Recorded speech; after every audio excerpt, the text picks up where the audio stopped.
पंजाब में नई परिपाटी बनाएगी बदली सियासी बयार, वोटर लेंगे चारों दलों का इम्तिहान। पंजाब की बदली सियासी बयार इस बार नई परिपाटी स्थापित करेगी। सूबे में लहलहाते खेतों के बीच बहते सियासी दरिया में वोट तलाश रहे राजनीतिक दलों का इस बार लोकसभा चुनाव में कड़ा इम्तिहान होगा। ये चुनाव कई मायनों में अलग होगा। साल 2014 में पंजाब के रास्ते पहली बार संसद पहुंची आम आदमी पार्टी के लिए ये पहला मौका होगा जब वह राज्य की सत्ता में रहते हुए लोकसभा चुनाव में उतरेगी। सत्तारूढ़ आप सियासी फसल काटने को बेताब है, लेकिन उसे 2 साल के काम व चुनावी वादों का हिसाब देना होगा।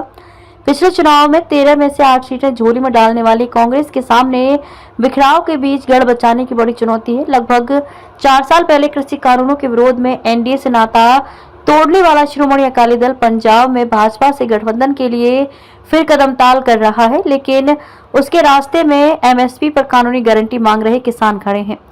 शियत के लिए स्थितियां पहले जैसी नहीं है। भाजपा पीएम मोदी के नाम पर उपजाऊ सूबे में कमल खिलाने के प्रयास में है, पर हवा के विपरीत सियासी रुख दिखाते रहे पंजाब में उसकी राह आसान नहीं है। भाजपा को सत्ता से बेदखल करने के लिए चंडीगढ़ व हरियाणा समेत विभिन्न राज्यों में एक दूसरे से गलबहियां डाल रही कांग्रेस और आम आदमी पार्टी पंजाब में मुख्य प्रतिद्वंदी के रूप में एक दूसरे के सामने है। साल 2014 में मोदी लहर के बीच पंजाब से 4 सीटें जीतने वाली आप को 2019 में 1 सीट ही मिली थी। वह 2022 के विधानसभा चुनाव में उसने 42.01% वोटों के साथ 92 सीटें झोली में डालकर एक तरफा जीत हासिल की थी।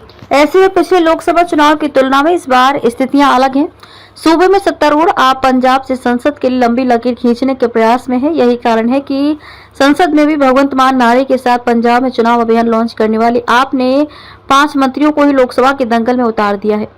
कांग्रेस के अस्त्रों से उसी पर वार की तैयारी। पिछले चुनाव में देश भर में भाजपा के शानदार प्रदर्शन के बीच पंजाब में कांग्रेस ने 8 सीटें जीती थी, लेकिन 2022 में पंजाब की सत्ता से बेदखल होते ही कांग्रेस के कई नेताओं ने पार्टी से किनारा कर लिया।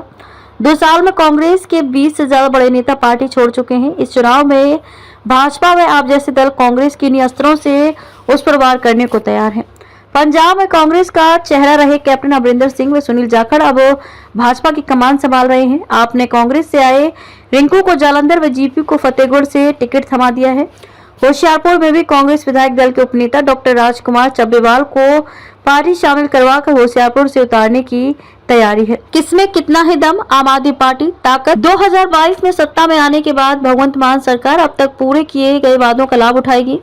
प्रदेश में सत्तासीन होने का फायदा हो सकता है। कमजोरी, विपक्ष ने कानून व्यवस्था को लेकर आप पर निशाना साधा है। मूसेवाला की हत्या एक भावनात्मक मुद्दा है। सरकार महिलाओं को हर महीने 1000 रुपए भत्ता देने की चुनावी वादे को पूरा नहीं कर पाई है। शिरोमणि अकाली दल ताकत। शिरोमणि अकाली दल ऐसे मुद्दे उठाता है जो बहुसंख्यक सिखों और किसानों से जुड़े हैं। कमजोरी, शहरी निर्वाचन क्षेत्रों में सीमित वोट आधार। पार्टी पर बड़े पैमाने पर एक ही परिवार बादल का नियंत्रण है। इससे अतीत में दरारें पैदा हुई है।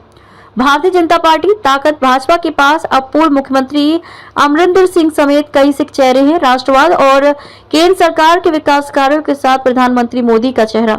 कमजोरी, ग्रामीण क्षेत्रों में सीमित समर्थन आधार। किसान आंदोलन से उपजा रोष भारी पड़ सकता है।